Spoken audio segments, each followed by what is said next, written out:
Hello বন্ধুগণ, আসসালামু আলাইকুম। আমি আজকে আমার খরগোশের বাচ্চাগুলোকে ছাদের মধ্যে ছাড়ছি। তারাও তো বাচ্চা, তাদেরও হাসি খুশি একটু দৌড়াদৌড়ির শখ থাকে। আজকে ছাদের মধ্যে ছাড়ার পরে আমার ছেলের কাঁধে, তারপর ছেলের কোলের ভিতরে, তারপর অনেক দৌড়াদৌড়ি ছুটাছুটি করছে। তারা তারা বাইরে থাকতে অনেক আনন্দ ফিল করে, অনেক পছন্দ করে। তাই আজকে আমি খাঁচা থেকে বের করে তাদেরকে একটু ছাড়লাম ছাদের মধ্যে, আর সেই সময়টা আপনাদের সাথে তুলে ধরলাম। আমার ছেলে অনেক পছন্দ করে।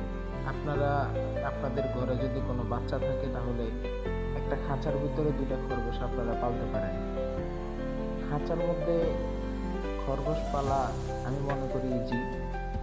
এই যে পানির বাটি দিলাম, তারপরে বাড়তি কোনো খরচ নেই খুব একটা। আপনি একজোড়া খরগোশ কিনতে পারবেন 600-700 টাকার ভিতরে। তারপরে তাদেরকে আহামরি অন্য কোনো ধরনের চিকিৎসা দেওয়া লাগে না। তাদেরকে আপনারা এই কাঁঠাল পাতা খাওয়াতে পারেন। তারপরে যেমন আমি বোতল কাইটা দেখছেন আপনারা, বোতল কাইটা সুন্দর করে খাবার দিলাম, পানি দিলাম।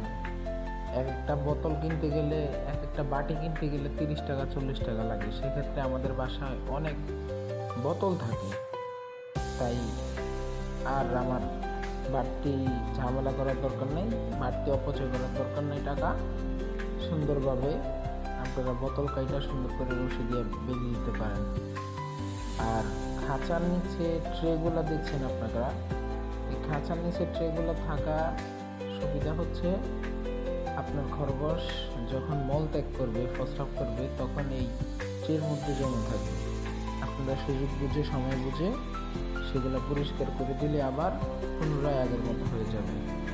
আর আপনারা যদি এরকম খাঁচা কিনেন তাহলে এরকম নেট কিনবেন, তাহলে খরগোশের পাও ভিতরে ঢুকবে না। তারপরে যদি আপনার বাচ্চা দেয় তাহলে বাচ্চাগুলা নিচে পড়বে না। এভাবে আপনারা চাইলে খরগোশ পালন করতে পারেন।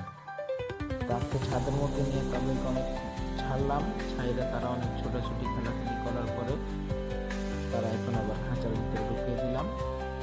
আর আমার খরগোশের বাচ্চাগুলা মাশাআল্লাহ একটাও মিস হয় না। সবগুলা খরগোশ একটু যত্ন নিলে আপনারা খরগোশ চাইলে অনেক পালতে পারেন। একটা খাঁচার মধ্যে আপনার 4টা খোপ থাকে। এই খাঁচাটা আমি কিনছিলাম 1600 টাকা দিয়ে। 1600। এই যে বাচ্চাগুলো অনেক ছোট ছোট